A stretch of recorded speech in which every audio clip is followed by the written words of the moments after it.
Baik. Sudah 11 bulan saya nggak punya kerjaan tetap. Nafkah yang saya berikan ke istri sangat minim sekali. Keluarga istri meminta saya untuk pisah. Akhir-akhir ini istri juga sudah tidak tahan. Istri saya bekerja. Sebenarnya kami masih saling menyayangi. Istri saya masih cinta sama saya. Ustadz, gimana saya menyikapi masalah ini? Apa saya ikuti maunya istri dan keluarga? Saat ini istri saya lagi didekati pria lain yang lebih mapan dan kaya. Salahkah saya kalau memukul pria tersebut? Karena pria itu telah mengambil kesempatan dalam kesempitan rumah tangga kami. Ustadz minta amalan atau wirid untuk melapangkan rezeki. Ini ada hubungannya sama tema nggak ini? Hah? Jawab atau enggak? Kasihan. Ya udahlah, karena malam terakhir ya.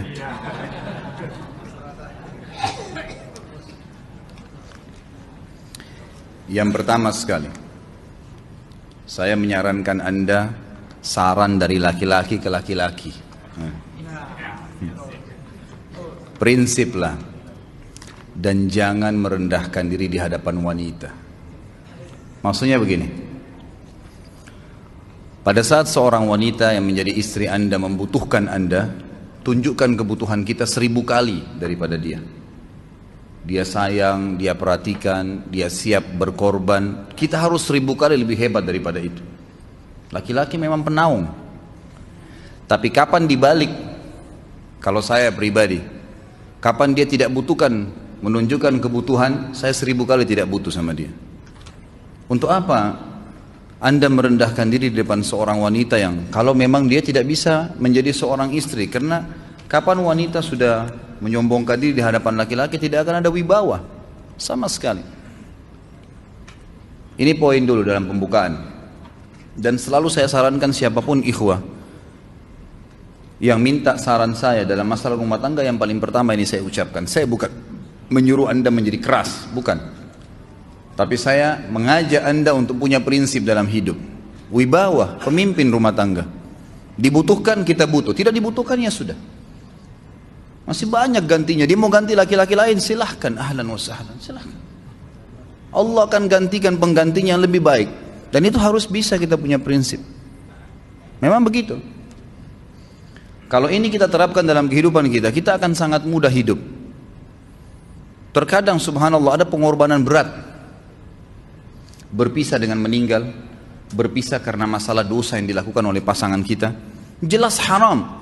Kalau ada seorang istri hanya karena masalah suaminya kekurangan ekonomi mau berhubungan sama laki-laki lain, wanita apa ini? Cinta itu pengorbanan, kasih sayang, bukan hanya pada saat mampu kemudian disayang, pada saat tidak mampu kemudian ditinggal. Subhanallah. Hati-hati, hukum Allah subhanahu wa ta'ala berlaku. Akhwat yang jadi istri, ikhwah yang jadi suami, harus tahu pasangan kita itu punya Tuhan sebagaimana kita punya Tuhan yang sama. Dan Allah itu maha adil. Memang dalam kehidupan kita ada naik turunnya. Dan makna cinta adalah pengorbanan. Itu sebenarnya. Kalau hanya kita kantongnya lagi penuh kemudian disuka sama istri, pada saat lagi tipis, lagi masalah kemudian dia mau berhubungan sama laki-laki lain, na'udzubillah min dzalik. Wanita apa ini? Kalau saya tidak naungin. Kalau saya nggak naungin. Kamu mau sama dia silahkan. Ahlan sahlan, silahkan jalan. Kalau saya, istri saya sangat tahu prinsip saya. Kalau kamu merasa ada laki-laki lain yang kamu anggap baik, atau kamu mau ingin memasukkan pendapat keluargamu dalam rumah tangga saya sehingga kedudukan saya sebagai suami tidak didengar lagi, silakan pilih keluarga kamu. Tidak ada masalah. Jadi jangan jadikan sebagai beban. Oh, nanti kalau pisah saya hidupnya bagaimana? Saya melarat. Ini kenapa ini? Saya mati kalau nggak sama dia, ya mati bener nanti. Gila kalau nggak nikah sama dia, gila kalau siapa ini? Ini kenapa ini? Keluar dari bingkai hidup itu. Seorang muslim itu hidupnya mulia. Dia dihormatin, dia menghormatin. Dia dihina, tinggalkan. Allah SWT tidak menyuruh kita menghinakan diri, tidak boleh. Kalau wanita ini misalnya, istri ini yang dikatakan tadi masih mencintai suaminya, dia hanya sekedar minta kerja, ya, garis bawahi kalimat ini ya, Dia hanya sekedar minta kerja untuk membantu nafkah rumah tangga, ahlan wa sahlan, jempol, nggak masalah, bagus itu. Sampai suaminya mapan, itu baik. Tapi dalam kondisi masih status istri punya hubungan sama laki-laki lain, naudzubillah min dzalik. Mana ghirah, mana kecemburuan positif yang telah Allah pelihara dalam diri kita, nggak boleh. Pada saat seorang sahabat pulang ke rumahnya mendapatkan istrinya selingkuh dengan laki-laki lain, tidak disebutkan apakah berhubungan biologis atau tidak, tapi yang jelas sahabat ini sampai kaget masuk ke rumahnya temukan ada laki-laki lain. Dia bingung mau lakukan apa. Dia pergi ke Nabi SAW lalu berkata, ya Rasulullah, saya pulang rumah istri saya lagi sama laki-laki lain. Maksudnya dia pandu saya harus buat apa nih? Apa yang terjadi? Subhanallah, Sa'ad radhiyallahu anhu sahabat Nabi mulia menghenuskan pedang mengatakan, ya Rasulullah, kalau terjadi pada rumah tangga saya akan penggal dua-duanya. Dua-duanya saya penggal nih. Tapi di sini ulama bilang saat ingin menghukum kalau terjadi pada keluarganya dengan penggal ini, bukan maksudnya dia menghukum secara individu, maksudnya saya ingin terapkan hukumnya Allah, dirajam, dibunuh karena mereka sudah menikah dan berzina. Hukum Allah terapkan, kemuliaan agama harus ada. Harus begitu. Seorang istri yang mau tinggal di bawah naungan kita sementara kita sudah berkorban di bawah terik matahari, sudah bekerja, sudah memilih dia dari sekian banyak wanita, kemudian dia mau berkorban, hormatin dia, junjung dia, lindungin dia, rangkul dia, gitu kan? Bela dia, memang harus begitu.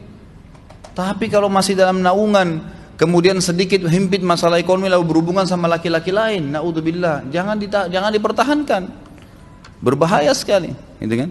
Jangan Anda menjadi laki-laki lemah gitu. Saya kemarin ditelepon oleh dua orang sekaligus, subhanallah. Sahabat dekat telepon kepada saya, laki-laki. Ustadz maaf mau ngomong sebentar. Baik silahkan. Ustadz saya ini, istri saya pulang ke rumah ke kampung ayahnya ibunya karena alasan mengurus ayah dan ibunya. Akhirnya saya sama anak-anak ditinggal di sini sendiri.